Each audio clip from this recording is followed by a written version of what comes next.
This is talk about, you ever been with a narcissistic person, all of a sudden out of nowhere, they get a real funky attitude. Out of nowhere, things were going good that day, and all of a sudden, boom, it hits them. Well, what happens is, you know what it happens? What happens is, they didn't tell you about those addictions they have. I had quite a few addictions, and then when you're in the love bombing stages, right, and you're meeting the person, they're not gonna tell you about their addictions. They can swear up and down that they're clean, don't smoke, don't drink, don't argue, don't fight, don't watch porn, don't cheat, don't lie, all of that. That's what I did. I was a perfect gentleman, and I wasn't. They're gonna have a funky attitude out of nowhere. And then those addictions are gonna start, it could be any addiction, it's gonna start to rear its ugly head, and then they're gonna look at you like they can't stand you. And I know some of y'all are dealing with it now. Well, the reason why it happens is because they're trying to get out and trying to get away. The day was planned. They knew when the day was planned. They either planned the day or you planned and they agreed with it.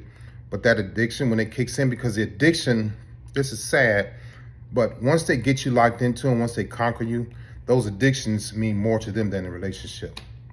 It did to me.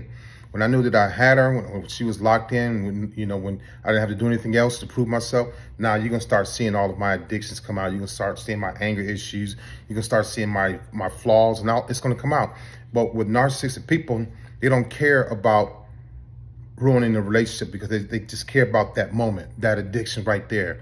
And that addiction, that greed, that lust, the flesh, it has a lot of control over narcissistic people. At least it did for me. And y'all talk about this demonic spirit and, being evil and demonic and all that stuff.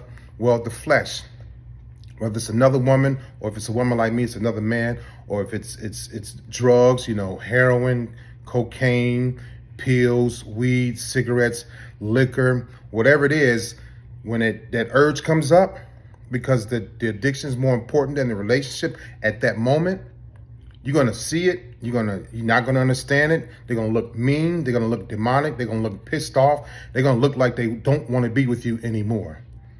So when you're with them and they always also get this funky attitude, you can almost smell the attitude. That's what it's for. My therapist told me, and I talked about this before. She said, "Well, Leon, I noticed that you can't make good decisions based on your gut instinct.